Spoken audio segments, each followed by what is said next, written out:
नमस्कार दोस्तों, I hope आप सब लोग ठीक होंगे। और ये जो कोविड-19 की जो समस्या हमारे सामने है, आप सब लोग इसका डट कर मुकाबला कर रहे होंगे। जैसा कि कल सरकार के द्वारा पूरे देश को 3 जोन में डिवाइड कर दिया गया, green zone, orange zone, red zone, ठीक है ना। देखिए, जो अब ग्रीन जोन में काफ़ी एक्टिविटीज़ की परमिशन दे दी गई है गवर्नमेंट के द्वारा, ऑरेंज में भी काफ़ी दे दी गई है, लेकिन इसका मतलब ये तो नहीं है ना कि बिल्कुल ही मतलब फ्री कर दिया गवर्नमेंट ने। ऐसा कभी भी नहीं है कि गवर्नमेंट ने पूरी छूट दे दी है कि जो मन में आए वो करो ग्रीन जोन में और ऑरेंज जोन में। आप जैसे समझदार लोगों को ये सोच समझना होगा कि ग्रीन जोन को रेड जोन होने में कोई ज़्यादा टाइम नहीं लगेगा। 2-3 केसेस पाए पॉजिटिव के और रेड जोन में कन्वर्ट हो जाएगा वो चीज़, ठीक है ना। तो ज़्यादा इसमें खुश होने की या ज़्यादा अपने आप को फ्री समझने की बिल्कुल भी आवश्यकता नहीं है।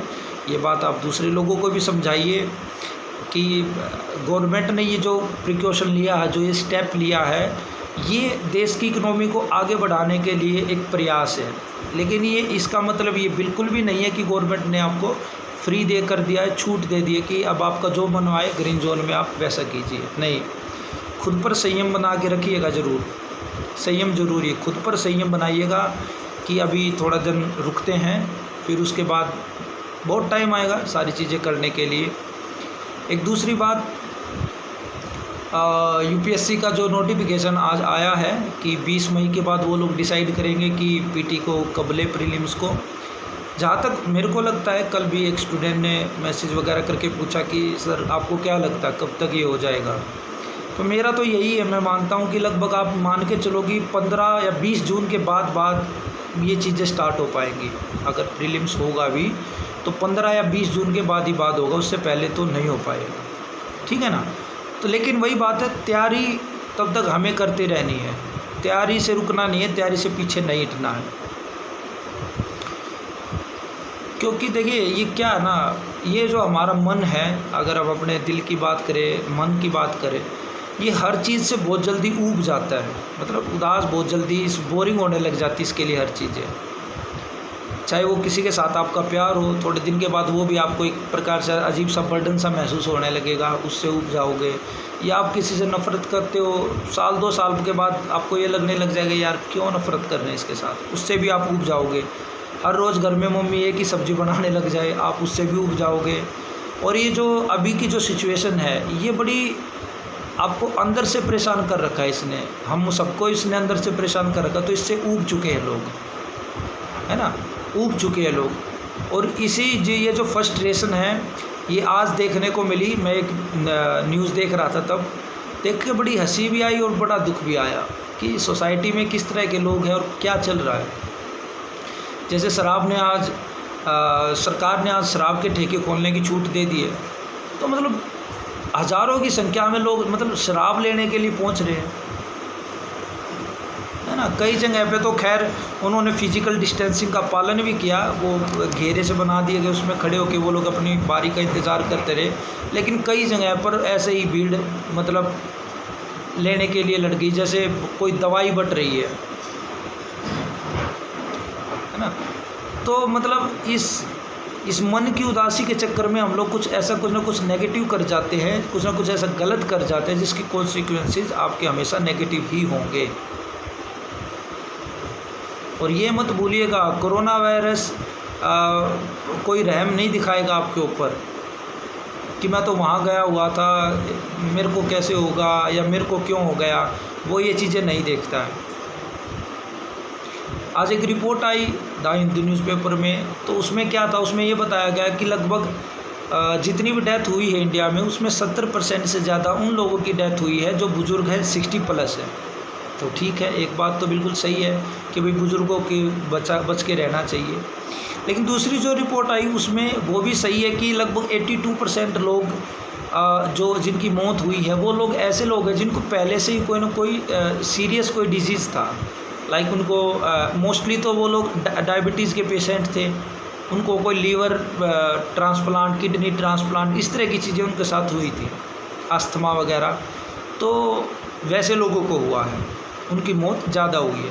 लेकिन इसका मतलब ये नहीं है कि आप और हम अगर यंग है तो हम कहीं भी घूम सकते हैं और हमें कोविड-19 नहीं होगा।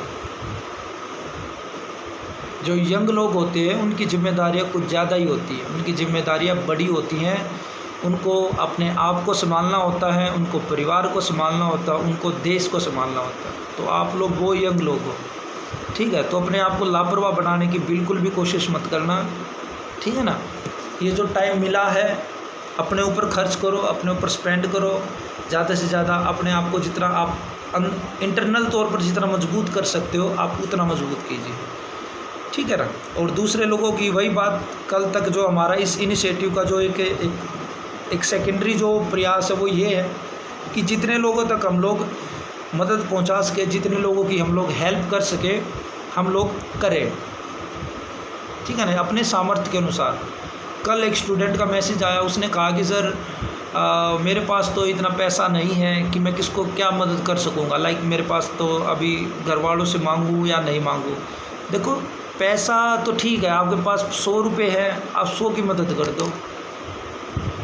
एक आधा किलो कुछ किसी तेल की बोतल है या कोई घी है या कुछ भी इस तरह का, मतलब सब्ज़ी है, कुछ भी है, आप वो दिला सकते हो। मास्क दिला सकते हो, सैनिटाइज़र दिला सकते हो, 100 रुपये में तो आ ही जाएगा, ठीक है ना। और अगर वो भी नहीं है तो कुछ भी नहीं है तो आप 4 लोगों को बिठाकर उनको समझा तो सकते ही हो। ये तो आपके अंदर कैपेसिटी है, ये तो आपकी कैपेबिलिटी है, आप इतना तो कर ही सकते हो। यही है आपकी वास्तविक जो आपके पास ताकत है, हथियार है जो आपका, तो इतना तो आप लोग कर ही सकते हो, ठीक है ना।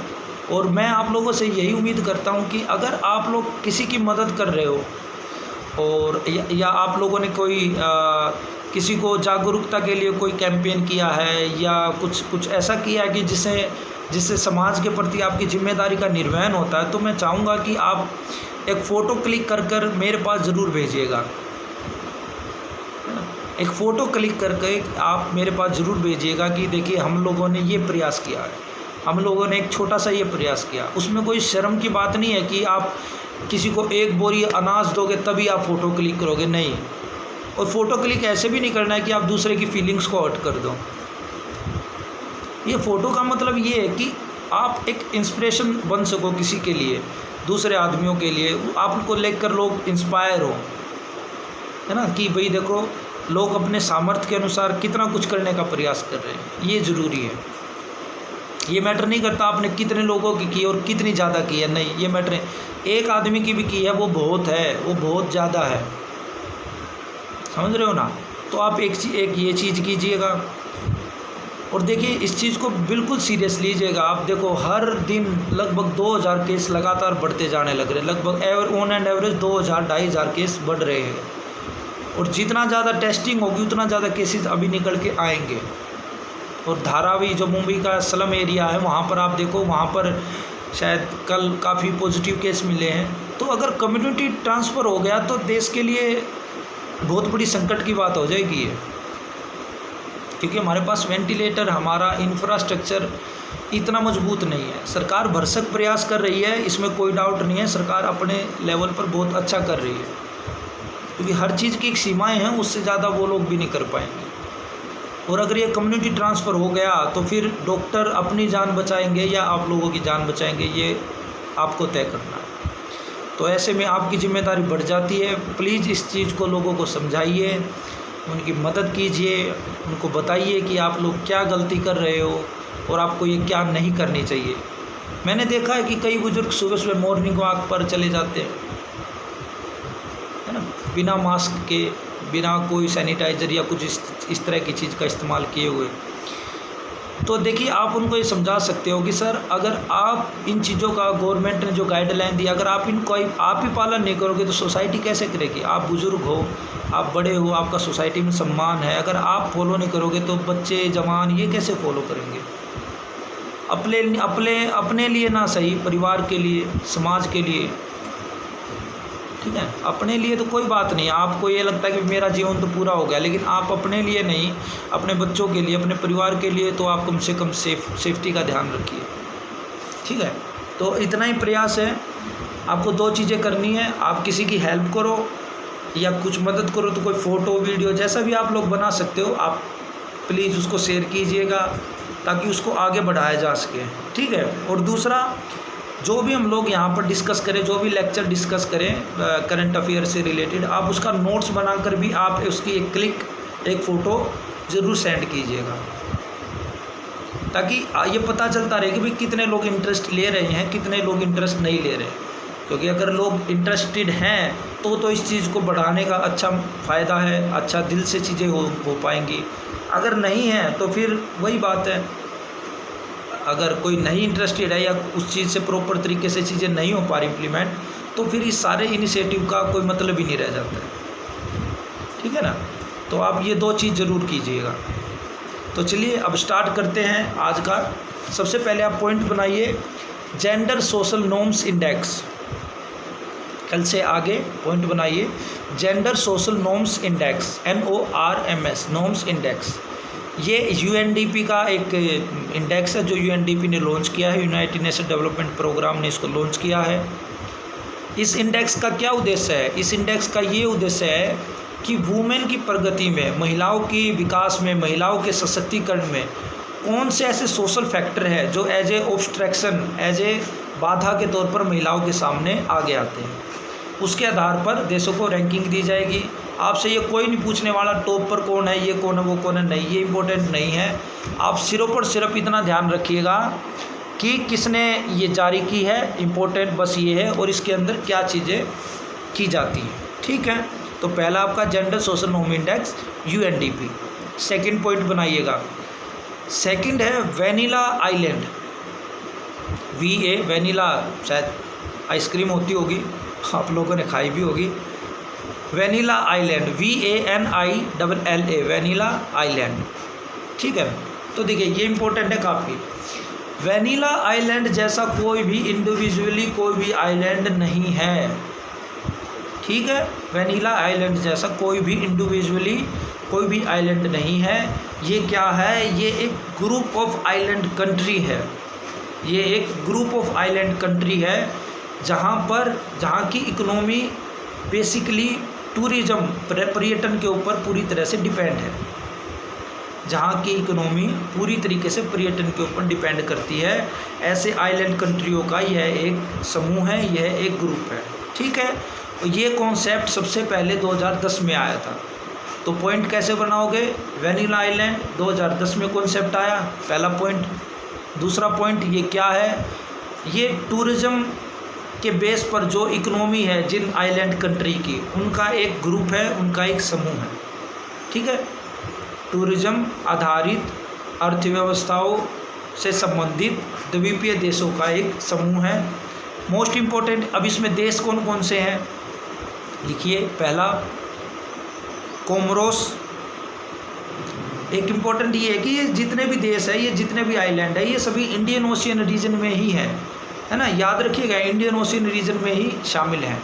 तो सबसे पहला Comoros, second Maldives, third one Madagascar, fourth मायोटी, MAYOTTE।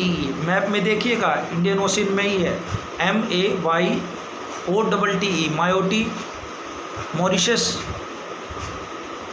Reunion island जो फ्रांस की टेरिटरी है, सेशल्स एंड श्रीलंका, ठीक है। सेशल्स एंड श्रीलंका, एक बार दोबारा रिपीट कर देता हूँ, Comoros, Maldives, Madagascar, मायोटी, Mauritius, reunion, Seychelles और श्रीलंका। तो इसका मतलब क्या है कि भारत इसका मेंबर नहीं है, ठीक है। लेकिन ये चर्चा में क्यों आया है? क्योंकि जो भारत के हमारा पर्यटन मंत्रालय है उसने ये कहा कि हमारे अंडमान और निकोबार को भी आप वेनिला आइलैंड में शामिल कीजिए। एक प्रस्ताव दिया है, माने या ना माने वो अलग बात है। तो वेनिला आइलैंड में अंडमान निकोबार को शामिल करने का एक प्रस्ताव दिया गया है, इसलिए ये चर्चा में आ गया, ठीक है। नेक्स्ट पॉइंट बनाइए अब आप, Indian ocean commission. Indian ocean commission काफ़ी चर्चा में रहा है, भारत को अब इसका ऑब्जर्वर का स्टेटस प्राप्त हो गया है। तो ये क्या है? इम्पोर्टेंट है। ये एक इंटर गवर्नमेंटल ऑर्गेनाइजेशन है, अंतर सरकारी एक संगठन है, मतलब विभिन्न देशों की सरकारें एक जगह बैठकर आपस में बातचीत करती है, ठीक। तो ये कब बना था? पहला पॉइंट तो ये इम्पोर्टेंट है, ये 1982 में बना, ठीक है। सेकंड, किस एग्रीमेंट, जिस एग्रीमेंट से ये बना उसका नाम क्या है?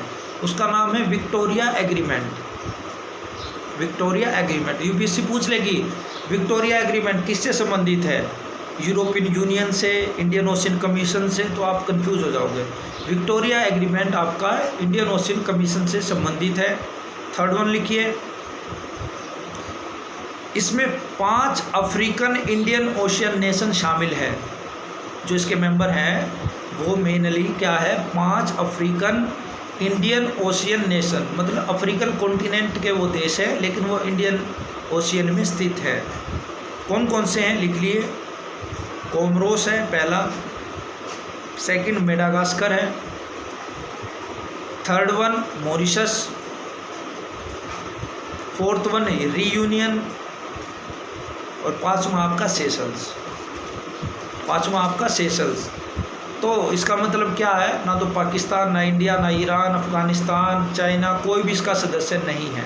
लेकिन चाइना और इंडिया डिफरेंट क्या है कि चाइना और इंडिया को ऑब्जर्वर का स्टेटस दिया गया है, इसलिए ये हमारे लिए इम्पोर्टेंट हो जाता है। ठीक है ना, बस ये याद रखिएगा, इसलिए ये हमारे लिए इम्पोर्टेंट हो जाता है। नेक्स्ट पॉइंट, आइए नेक्स्ट पर चलते हैं। अभी हाल ही में आप लोगों को पता है कि तेल के दाम जो है वो बिल्कुल नीचे चले गए, इवन 0 पे आ गया था उसका रेट।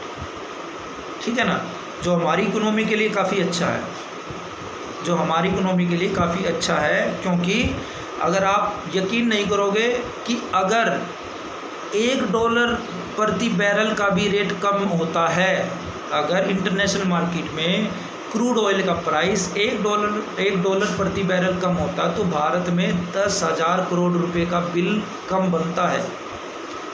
तो हमें 10,000 करोड़ रुपए का फ़ायदा होता है। तो अब तो आप समझ सकते हो कि कितना इंडिया की गवर्नमेंट को फ़ायदा हुआ होगा। ठीक है ना, वो क्यों हुआ, क्योंकि यूएसए और रशिया के बीच में एक फ़ाइट देखी गई, एक ऑयल क्राइसिस, एक ऑयल वार देखा गया। अब चूँकि पूरी कंट्री में, पूरे वर्ल्ड में कोविड-19 की महामारी के कारण एक प्रकार से आर्थिक लॉकडाउन है, कोई इकोनॉमी एक्टिविटी कुछ ज़्यादा हो नहीं रही है, ऑयल की डिमांड इतनी ज़्यादा है नहीं। लेकिन रशिया ने ओपेक के साथ मिलकर ये बताया कि उनको ये समझाने का प्रयास किया कि आप लोग अपना प्रोडक्शन मत घटाइए। क्यों? क्योंकि रशिया को अमेरिका की जो सेल गैस की कंपनियां हैं उनका बिजनेस ठप करना है। क्योंकि रशिया को अमेरिका की जो सेल गैस की कंपनियां उनको ठप करना था, इसलिए रशिया ने सऊदी अरबिया ओपेक के साथ मिलजुल कर एक ये कहा कि भाई आप एक ऐसा कीजिए, आप लोग घटाइए मत। लेकिन जब इंटरनेशनल मार्केट में उम्मीद से ज़्यादा रेट कम हो गए तब सऊदी अरबिया ने कहा कि नहीं देखो साहब, हमें अपना प्रोडक्शन कम करना पड़ेगा, नहीं तो हमारी तो इकनॉमी ही बैठ जाएगी पूरी।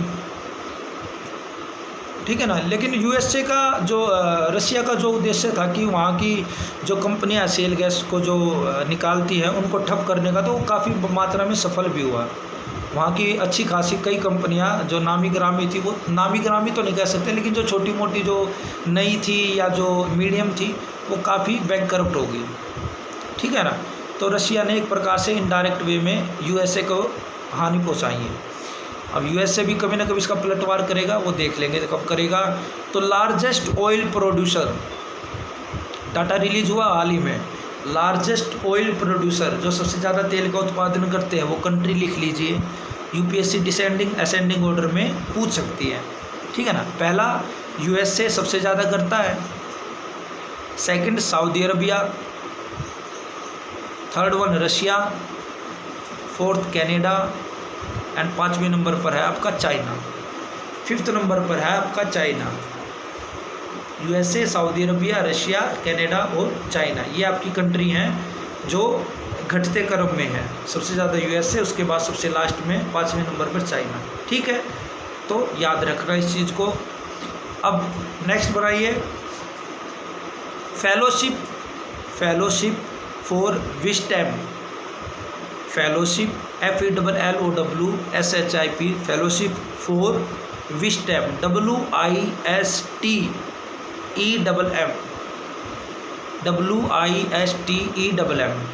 ठीक है, ये इनिशिएटिव किसका है? ये department of science and technology का है, पहला point. Department of science and technology का है। सेकंड, यह इंडिया और यूएसए के बीच में एक साझेदारी है। यूपीएससी पूछ लेगा क्या ये वर्ल्ड बैंक और इंडिया के बीच में है, तो गलत हो जाएगा, इंडिया और यूएसए के बीच में। ठीक। तीसरा लिखिए, 21 से लेकर 45 एज तक की जो वुमेन साइंटिस्ट है, 21 एज से लेकर 45 एज ग्रुप से संबंधित जो भी इंडिया की वुमेन साइंटिस्ट हैं, उनकी रिसर्च के क्षेत्र में कैपेसिटी और कैपेबिलिटी को इन्हांस करना है। उनकी रिसर्च के क्षेत्र में कैपेसिटी और कैपेबिलिटी को इन्हांस करना है, ये इस प्रोग्राम का एक लक्ष्य है, एक उद्देश्य है। ठीक है, बस इतना ही याद रखना है, इससे ज़्यादा इसमें कुछ ज़्यादा है नहीं। ठीक। नेक्स्ट पॉइंट बनाइए आप, Indo phytic, ENDOPHYTIC, Indo phytic actinobacteria, actino ACTINO, actinobacteria BACTERIA,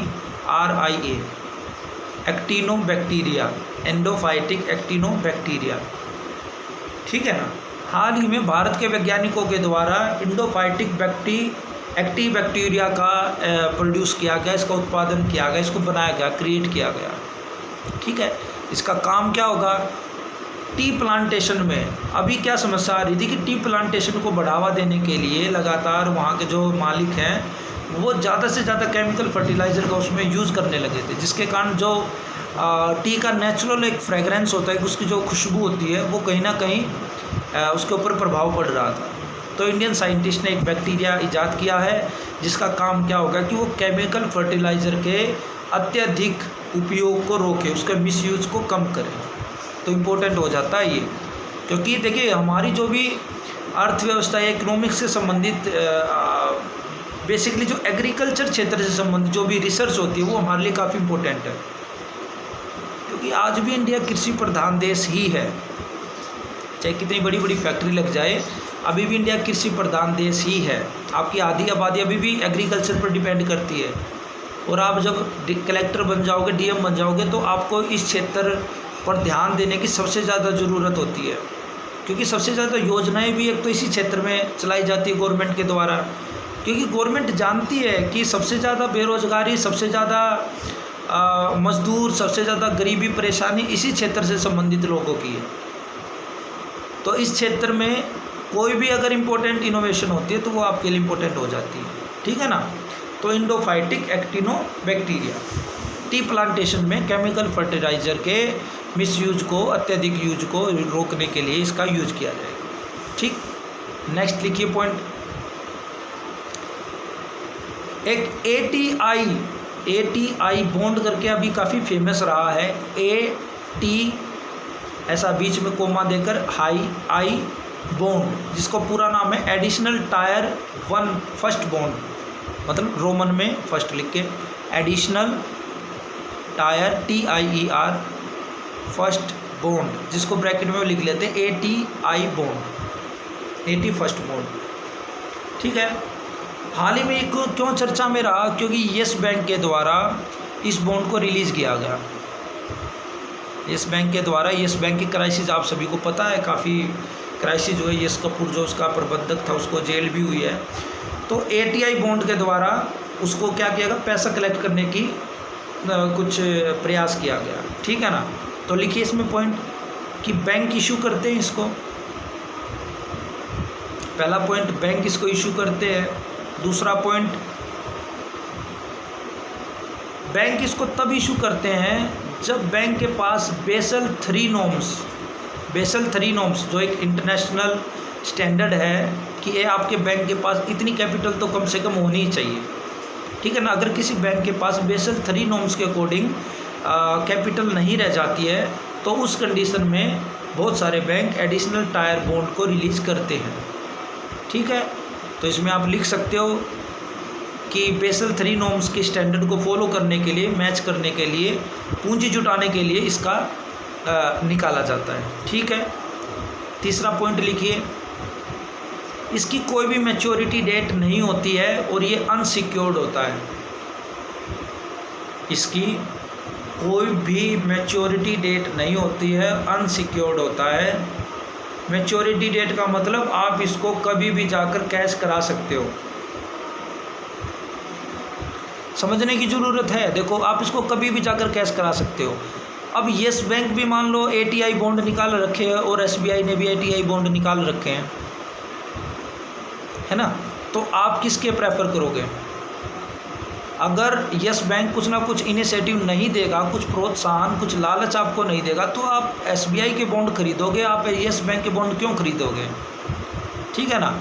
तो उसमें क्या करता है, येस बैंक के द्वारा ये प्रमोट किया गया है कि भाई देखो, इसकी कोई मैच्योरिटी पीरियड नहीं है, आप 2, ढाई, 3 महीने के बाद कभी भी आओ और आप इसको इन कैश करवा कर आप इसको ले जा सकते हो, कोई दिक्कत की बात नहीं है ना। आपको साल 2 साल वेट करने की ज़रूरत नहीं है। जब आपको पैसे की ज़रूरत हो, आज हमें पैसे की ज़रूरत है तो आप ले लो, कल को आपको पैसे की ज़रूरत होगी तो हम आपको पैसा दे देंगे, कोई दिक्कत नहीं है। और अनसिक्योर्ड का मतलब आपको किसी भी प्रकार का कुछ भी हमारे पास गिरवी या कुछ भी रखने की ज़रूरत नहीं है।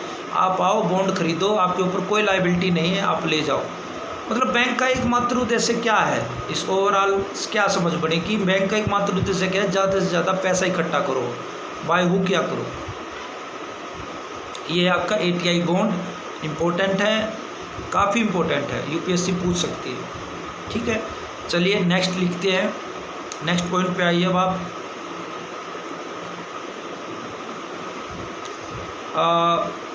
सर्किट ब्रेकर सिस्टम,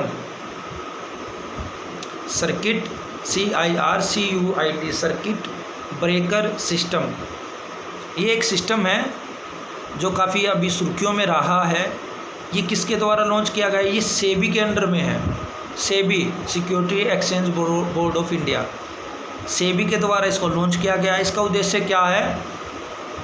इसका उद्देश्य क्या है कि जो फाइनेंशियल मार्केट है, वित्तीय बाज़ार में गिरता हुआ जब बाज़ार गिरता, जब सेंसेक्स गिरता, तो उसको रोकने का प्रयास करता है सर्किट ब्रेकर सिस्टम के माध्यम से। ठीक है, तो जब भी बाज़ार गिरता है उसको रोकने के लिए सेबी के द्वारा सर्किट ब्रेकर सिस्टम का यूज़ किया जाता है। यूपीएससी सिंपल पूछ लेगी कि सर्किट ब्रेकर सिस्टम हाल ही में चर्चा में रहा, ये आरबीआई के द्वारा यूज़ किया जाता है, सेबी के द्वारा, सिडबी के द्वारा, नाबार्ड के द्वारा, कुछ भी, तो ये सेबी के द्वारा यूज़ किया जाता है और बाज़ारों में गिरती कमी के कारण उसको रोकने के लिए इसका इस्तेमाल किया जाता है। ठीक है ना। नेक्स्ट पॉइंट पे आइए, नेक्स्ट बनाइए आप। कला कडल, नाम थोड़ा अजीब है, लिख लीजिए। KALLA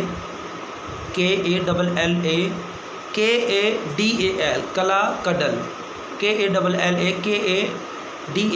इसकी ब्रैकेट में लिखिए आप swell surge, SWELL SURGE, swell surge. ठीक है, क्या है ये? पहली बार नाम सुना होगा आप लोगों में से, शायद किसी को पता भी होगा। तो लिखिए, यह वेस्ट कोस्ट पर आने वाली अचानक बाढ़ है। यह हमारे पश्चिमी तट पर आने वाली अचानक बाढ़ है, जो अचानक आ जाती, फ्लड, बिना सूचना के, बिना किसी संकेत के, बिना किसी रीजन के अचानक आ जाती है। ठीक है। सेकंड पॉइंट, ये जो नाम है ये इसका केरल के मछुआरों ने दिया है। ये जो नाम है इसका, ये केरल के मछुआरों ने इसका नाम दिया है। ठीक। तीसरा पॉइंट, गवर्नमेंट ने हाल ही में स्वेल सर्ज फोरकास्ट सिस्टम को लॉन्च किया है। गवर्नमेंट ने हाल ही में swell surge forecast system SSFS system को लॉन्च किया है। ठीक है।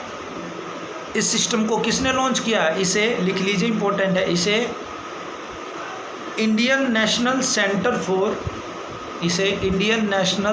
फॉर ओशियन इंफॉर्मेशन सर्विस, इसे International Centre for Ocean Information Service INCOIS, जिसका हेडक्वार्टर हैदराबाद में है, इसे Indian National Centre for Ocean Information Service के द्वारा लॉन्च किया गया है। और ये किसके अंडर में काम करता है? मिनिस्ट्री ऑफ अर्थ साइंस के अंडर में। यह है मिनिस्ट्री ऑफ अर्थ साइंस के अंडर में काम करता है। तो ओवरऑल ये आपका कवर हो जाएगा। ठीक है ना। नेक्स्ट लिखिए, अब आप पॉइंट बनाइए।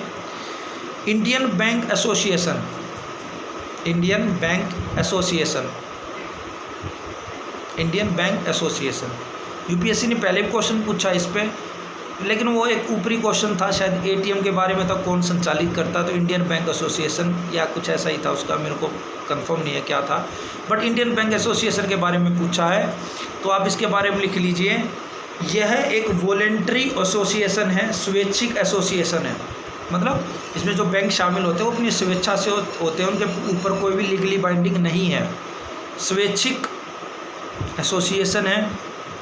सेकंड, 1946 मुंबई, बहुत पहले से है ये, स्वतंत्रता से पहले से, फ्रीडम पहले से, तो काफ़ी इम्पोर्टेंट है। वॉलेंट्री एसोसिएशन है, 1946 मुंबई। इसमें central bank, private bank, cooperative bank, foreign bank सभी इसमें शामिल हो सकते हैं। Central bank, private bank, foreign bank, cooperative bank सभी इसमें शामिल हो सकते हैं, कोई दिक्कत नहीं है। मोस्ट इम्पोर्टेंट यह है, फाइनेंशियल कंडीशन इंडेक्स जारी करता है, यह फाइनेंशियल कंडीशन इंडेक्स जारी करता है, फाइनेंशियल कंडीशन इंडेक्स जारी करता है, ठीक है ना। चलिए ठीक है, नेक्स्ट पॉइंट बनाइए अब आप, world climate and security report, world climate and security report, ये किसके द्वारा लॉन्च की गई है, लिखिए, यह है इंटरनेशनल मिलिट्री काउंसिल ऑन, यह report international military council on climate and security के द्वारा लॉन्च की गई है। International military council on climate and security, IMCCS के द्वारा यह लॉन्च की गई है, ठीक है। इसमें भारत भी शामिल है, मोस्ट इम्पोर्टेंट इसलिए हो जाता है, इसमें भारत भी एज ए पार्टी शामिल है, इसमें भारत भी इसमें शामिल है, ठीक है ना। तो बस यही चीज़ इसमें इम्पोर्टेंट है, इसमें ज़्यादा कोई बड़ी बात नहीं है, ठीक है ना, ठीक है।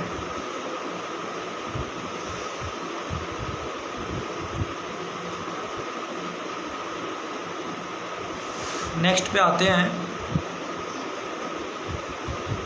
लिखिए, नैनो कंपोजिट कोटिंग, काफ़ी सुर्खियों में रहा ये, साइन टेक का क्वेश्चन है, nano composite coating, nano composite COMPOSIT, composite coating COATING, ठीक है।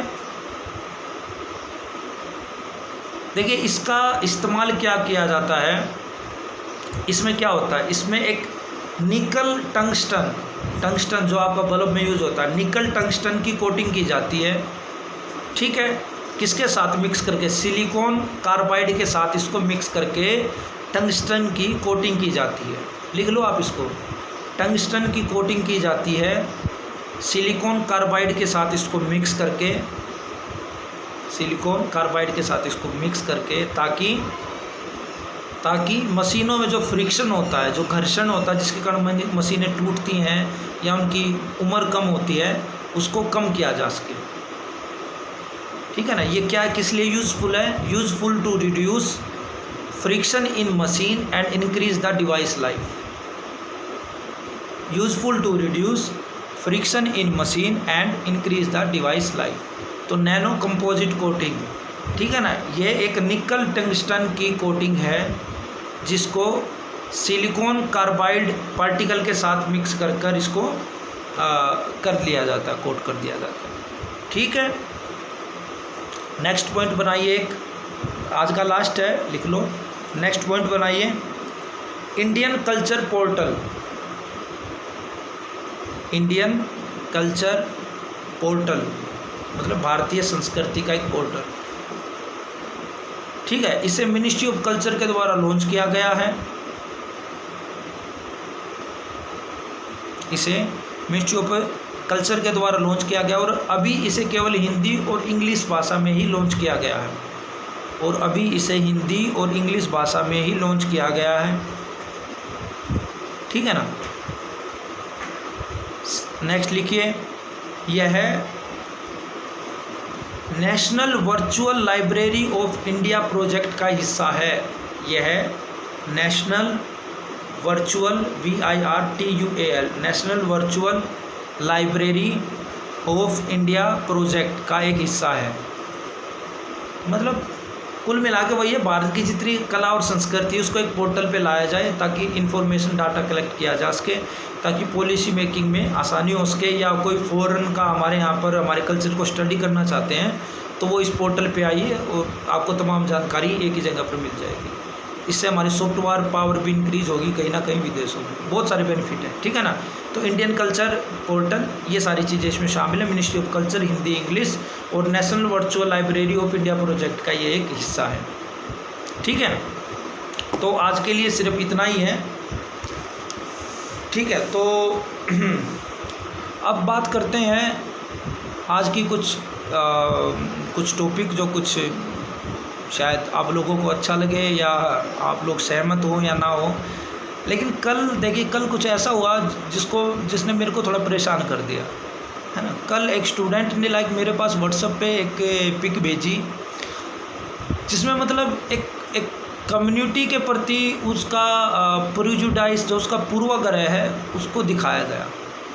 अब वो कम्युनिटी विशेष कोई भी हो सकती है, मैं नाम नहीं लूँगा किसी का। तो उस कम्युनिटी के प्रति ये दिखाया गया कि भाई वो कहीं ना कहीं उसका माइंड सेट पहले से ही माइंड पूरा तरीके से सेट है कि भाई ये कम्युनिटी तो गलत ही है या ये धर्म विशेष तो गलत ही है। तो मैंने उनको कल भी बताया कि देखो ये चीज़ें ठीक नहीं हैं। आप UPSC के एस्पिरेंट हैं, आप ये चीज़ें नहीं कर सकते। आप कोई आम आदमी या मूर्ख आदमी तो नहीं है, ठीक है। तो मेरा मन हुआ कि चलो कोई बात नहीं, कल इस टॉपिक पर बात करेंगे। और आज का टॉपिक अगर हम बात करें तो मैं बात करना चाहूँगा आज के टॉपिक पे धर्म के बारे में, ठीक है ना, धर्म के बारे में। और मैं जो भी बात कर रहा हूँ वो मेरा पर्सनल है, आप लोगों को अच्छा लगे ना लगे वो मैं कुछ नहीं बता सकता। आप लोग अच्छा लगे तो कमेंट करके ज़रूर बताइएगा। मैं आप लोगों से इस बारे में ज़रूर कहूँगा कि आप लोग कमेंट करके ज़रूर बताइएगा, ठीक है ना, ज़रूर बताइएगा। और आपको अच्छा लगे तो शायद इसको आप आगे भी बढ़ाइएगा, शेयर कीजिएगा ताकि लोग समझ सके कि चीज़ें हैं क्या। सबसे पहली बात, अगर मैं किसी से ये पूछ लेता हूँ कि धर्म क्या है, बहुत सारे लोग तो ये बोलने लग जाएंगे हिंदू धर्म, मुस्लिम धर्म, ईसाई धर्म, सिख धर्म, ये धर्म वो धर्म। भाई ये धर्म नहीं है। धर्म क्या है? धर्म क्या है? धर्म एक यूनिवर्सल एथिकल वैल्यू, मतलब जो पूरे विश्व में जो वैल्यू है जो स्वीकार की जाती है उनका एक समूह है, उनका एक ग्रुप है। हम कोई एथिकल या इथिक्स के पेपर के ओरिएंटेड करके कोई परिभाषा नहीं दे रहे, एक जनरल वे में हम लोग समझ रहे हैं कि धर्म क्या है। धर्म क्या है? धर्म एक यूनिवर्सल, जो पूरे विश्व में कुछ ऐसे नियम है जिनको सबके द्वारा स्वीकार किया जाता है, उन समूह, उन रूल्स का एक ग्रुप है धर्म। क्या आपने देखा कि किसी धर्म में ये कहा गया कि भाई मर्डर करना अच्छा है, चोरी करना सही है? किसी भी धर्म में बताओ आप, नहीं। हर जगह ये लिखा हुआ कि बड़ों का सत्कार करो, छोटों से प्यार करो, चोरी मत करो, हमेशा सच बोलो। ये हर धर्म में लिखा हुआ है, हिंदू मुस्लिम किसी भी धर्म में आप उठा के देख लो। तो धर्म क्या है? यूनिवर्सल जो नियम कानून है, जिसको सबके द्वारा माना गया, जिसको सबके द्वारा स्वीकार किया गया, परखा गया है, उनका एक ग्रुप है धर्म। तो फिर हिंदू धर्म क्या है? हिंदू मुस्लिम सिख ईसाई ये सब एक संप्रदाय हैं, ये सेक्ट है, ये धर्म नहीं है, ये धर्म नहीं है, ठीक है ना। ये क्या है? ये मेथड है कि किस प्रकार से आप पूजा करोगे, किस प्रकार से आप उस धर्म के प्रति अपनी श्रद्धा को, अपनी फेथ को दिखाओगे। ये वो चीज़ें हैं बस। जैसे हिंदुओं में कोई खड़ा होकर पूजा करता है, कोई बैठ के, मुस्लिम में कोई बैठ के करता है, कोई लेट के, कैसे भी करता है, जैसे भी उसका मन करता है। तो ये क्या है? ये उसका एक वे ऑफ लिविंग है ना। तो हिंदू की अगर हम बात करें तो ये एक वे ऑफ लिविंग है जो ऐसे नियमों का पालन करता है जो कि हिंदू समाज अपने से संबंधित धर्म के बारे में स्वीकार करता है। जैसे पेड़ को पानी देना, गाय को रोटी देना, ये क्या है? ये हिंदू धर्म के कुछ बेसिक से है जो लोग मानते हैं। मुस्लिमों में भी ऐसा ही है, नमाज पढ़ना, 5 टाइम की नमाज अदा करना, रोज़ा रखना, जो भी है, तो ये उनके कुछ हैं।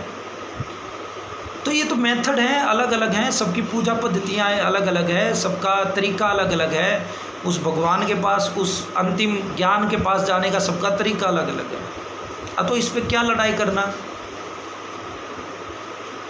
आप बताइए, इस पे क्या लड़ाई करना कि भाई वो धर्म बड़ा है, ये धर्म बड़ा है, ये अच्छा है, वो बुरा है। मेरे को तो लगता नहीं कि ये कोई मुद्दा भी है।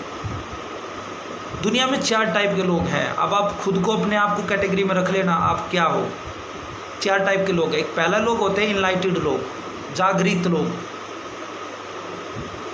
जो कुछ भी गलत और सही के नज़रिए से नहीं देखते। वो लोग ये सोचते हैं कि अगर किसी इंसान ने कुछ गलत किया है तो या तो उस इंसान के पास ज्ञान की कमी है, वो अज्ञानी है, या फिर उसके पास ज्ञान है बट वो उसका यूज नहीं कर पा रहा है। तो ज्ञानी और अज्ञान, वो इस नज़रिए से हर चीज़ को देखते। वो पाप पुण्य, झूठ, सत्य, इसके बारे में वो नहीं सोचते। वो लोग बहुत कम होते हैं। पैगंबर मोहम्मद, महात्मा बुद्ध, महावीर स्वामी, ये ऐसे लोग हैं, ठीक है ना। सेकंड टाइप के लोग होते हैं जो इंटेलेक्चुअल लोग होते हैं, जो ये फॉलो करते हैं कि आपकी बात जायज़ है, आपने जो बोला वो भी जायज़ है, लेकिन मैं जो कह रहा हूँ वो भी जायज़ है। मतलब टॉलरेंस वाले लोग, सही शुद्धता वाले लोग, जैसे अकबर था, महात्मा गांधी हैं थे, मतलब जवाहरलाल नेहरू हैं, मतलब जो इस टाइप के जो भी आदमी हैं, अब्दुल कलाम आज़ाद, जो ये कहते थे कि मैं भी, आप भी सही हो, मैं भी सही हूँ, कोई दिक्कत नहीं है, अगर कोई बैठ के बातचीत हो सकती, मसले का हल हो सकता तो क्यों ना करें, दोनों की बात जायज़ है, कोई दिक्कत नहीं है। ये इंटेलेक्चुअल लोग। तीसरे टाइप के लोग होते हैं आम आदमी, जिनका अपना कोई पर्सपेक्टिव है ही नहीं, कोई दृष्टिकोण है ही नहीं। उनका क्या है कि सर ये भी ठीक है, आपने कहा होगा तो आप भी ठीक ही होंगे, मैंने कहा तो मैं भी ठीक ही होऊंगा। वो कुछ ऐसे लोग होते हैं, उनकी गलती नहीं है। मोस्टली लोग इंडिया में ऐसे ही है, इंडिया में क्या, वर्ल्ड में ही ऐसे हैं, ठीक है। 4th नंबर जो सबसे ख़तरनाक लोग हैं, जिनसे बच के रहना चाहिए, मूर्ख, पागल, एक टाइप से कम अकल के लोग, मंदबुद्धि, काफिर, कुछ भी कह लो यार उनको आप, जो सिर्फ कहते हैं कि जो मैं बोल रहा हूँ सिर्फ और सिर्फ वो सही है। ऐसे लोगों से बच के रहना चाहिए। ऐसे लोगों को ना तो आप समझा पाओगे, ना आप उनको बदल पाओगे। वो लोग क्योंकि तैयार ही नहीं है ना, उनके सोर्स ही अलग है पढ़ाई के, उनके सोर्स ही अलग है समझने के, उनके सोर्स ही अलग है चीज़ों को सुनने के। उनके पास कैसी इन्फॉर्मेशन पहुंचती है कि औरंगजेब जो था ना, वो 10,000 हिंदुओं को मार कर खाना खाता था। अरे यार, खुद कुछ दिमाग लगाओ। 10,000 आदमी एक राज्य में आप डेली मारने लग जाओ, 15 दिन मार के देख लो 10-10 हज़ार आदमी, किसके ऊपर शासन करोगे भाई, बताना ज़रा। मतलब इनके पास अलग ही सोर्स होते हैं नॉलेज के। तो ऐसे आदमियों के साथ तो बहस करना मतलब अपने टाइम की बर्बादी है, अपनी नॉलेज की वेस्टेज। अब आप खुद को आप लगा लो शामिल कि आप लोग कौन सी कैटेगरी में आते हो। और जो ये यूपीएससी की जर्नी है ना, ये इंटेलेक्चुअल तक की जर्नी है। आपको इंटेलेक्चुअल तक लेके जाएगी, तभी आप सिलेक्शन हो पाओगे, है ना।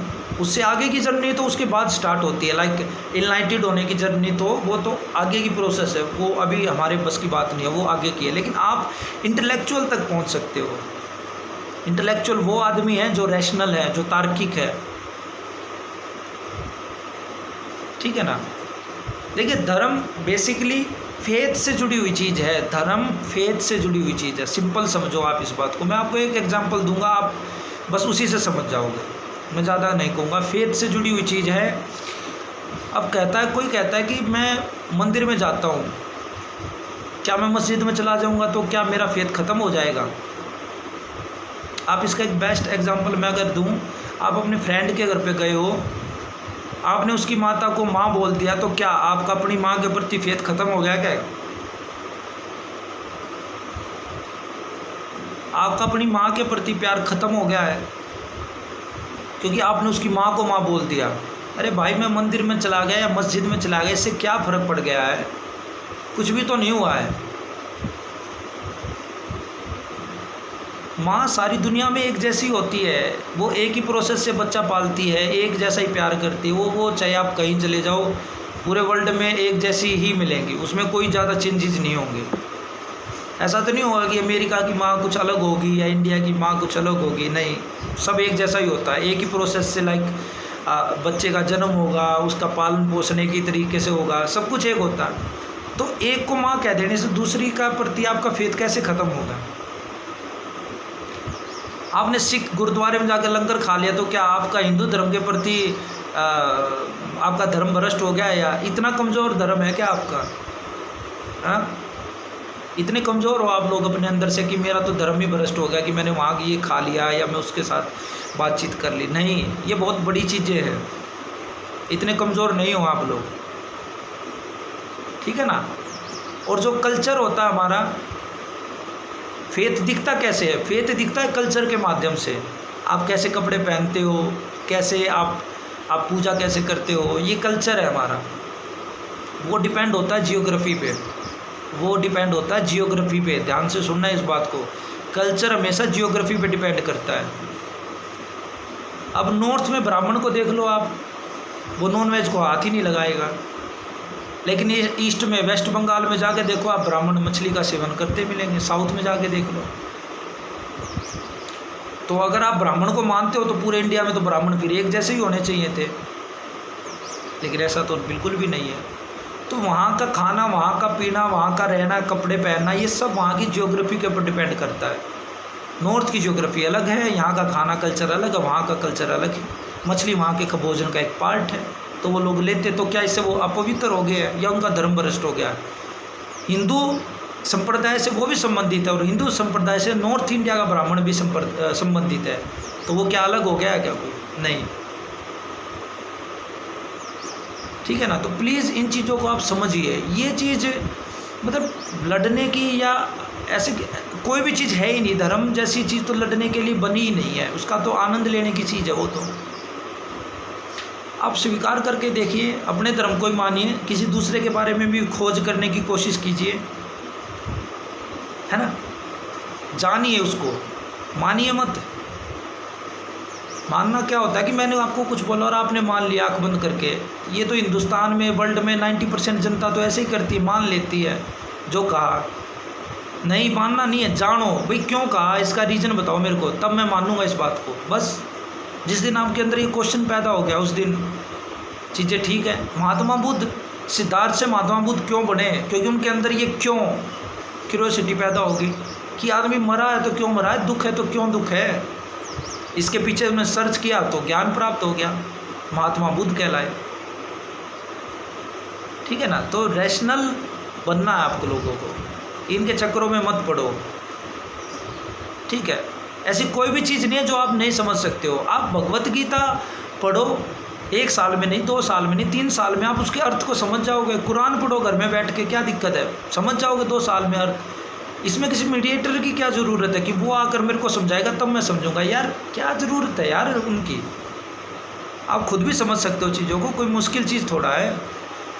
अपने बड़े की हेल्प ले लो, परिवार की हेल्प लो, नॉलेज का भंडार है, कहीं से भी आप ले सकते हो चीज़ों को, तो उसमें क्या दिक्कत है? मीडिएटर की क्या ज़रूरत है, वो आपको क्या बताएगा? जो मीडिएटर होते हैं ना, वो चीज़ों को कॉम्प्लेक्स करते हैं, और कॉम्प्लेक्सिबिलिटी हमारी सबसे बड़ी दुश्मन है, इस बात को आप नोट कर लेना। आप चीज़ों को जितना जटिल बनाओगे उतना वो मुश्किल होती चली जाएंगी।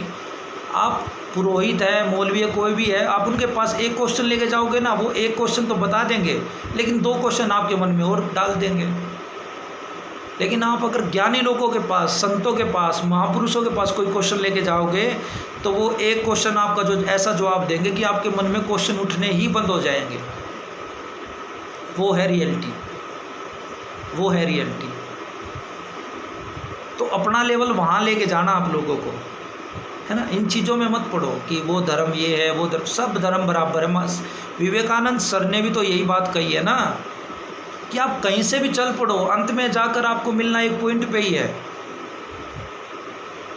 दिल्ली आने के रास्ते अलग हो सकते हैं, कोई उत्तर प्रदेश से आ सकता है, पंजाब से आ सकता है, राजस्थान से, लेकिन उतरोगे तो नई दिल्ली रेलवे स्टेशन पे ही, अंतिम तो वही है। कोई रेल से आ सकता है, कोई बस से, कोई हवाई जहाज से, तो क्या फ़र्क पड़ गया इस बात से? अंत में तो वहीं आओगे आप। वो इम्पोर्टेंट है, वो अंत जानना इम्पोर्टेंट है।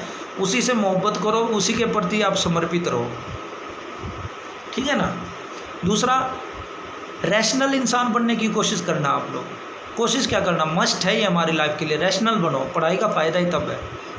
अच्छा मत बनो, मैं नहीं कहूँगा कि आप अच्छा बनो, अच्छा तो कोई है ही नहीं। अच्छा बनने के चक्करों में तो नाश हो जाता है।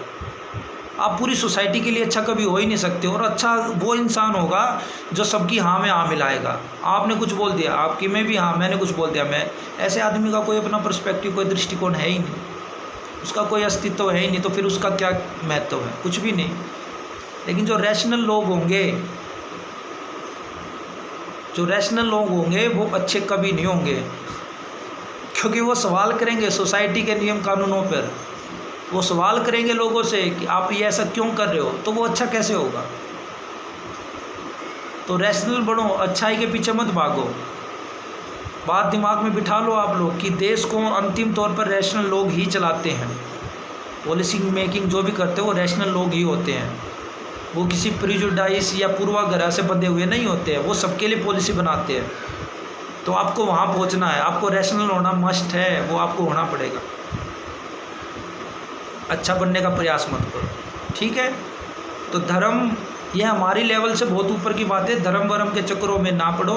आप जो आपकी जो पूजा पद्धति उससे प्यार करो, कोई दिक्कत नहीं है, आप उसको फॉलो करो, कोई दिक्कत नहीं। पर किसी दूसरे को कमी मत बताओ, वो भी बराबर है, वो भी अपने में खुश है, कोई दिक्कत की बात थोड़े ना। सब बराबर है, सब एक ही जगह लेके जाएंगे। अंत में जब एक जगह मिलोगे तब पूछोगे कि यार सारा ज़िंदगी लड़ते हुए निकाल दी, तेरा धर्म अच्छा मेरा धर्म अच्छा, अंत में तो यहाँ नीचे बैठे हम तो बराबर में ही आ गए, फिर फील होगा।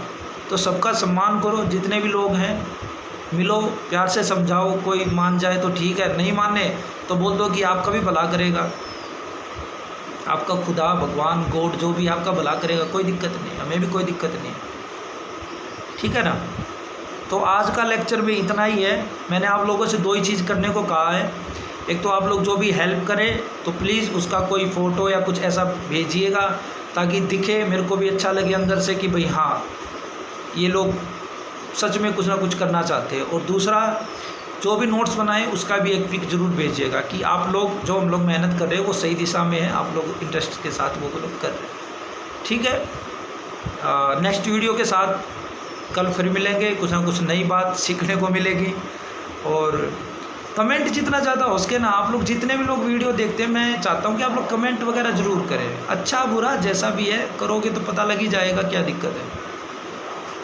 और इस चीज़ को आप फैलाओ, किसी के साथ बैठकर सुनो, किसी के साथ शेयर करो, क्योंकि इतनी बोरिंग बातें तो नहीं होती होगी। मेरे को तो नहीं लगता कि इतनी बोरिंग बातें मैं करता हूँ कि आप सिर्फ अकेले में ही सुन सकते हो। सबके साथ बैठकर एंजॉय करो, शायद कुछ परिवर्तन ले आए हम लोग मिलजुल कर, है ना। तो हम लोग पॉजिटिव वे के आदमी हैं, पॉजिटिव वेव है हमारे अंदर। हम लोग विश्वास करते हैं कि एक दिन ये सारी चीज़ें ठीक हो जाएंगी, फिर से सब कुछ ठीक होगा, काम पे लौटेंगे लोग, स्कूल में बच्चे लौटेंगे, अपना सारी चीज़ें होंगी, ठीक है ना। लेकिन तब तक स्वस्थ रहिए, अपने आप का ध्यान रखिए, सोसाइटी का ध्यान रखिए, परिवार का ध्यान रखिए और अंदर से मोटिवेटेड रहिए मन से, ठीक है। चलिए, थैंक यू, नमस्कार, जय हिंद।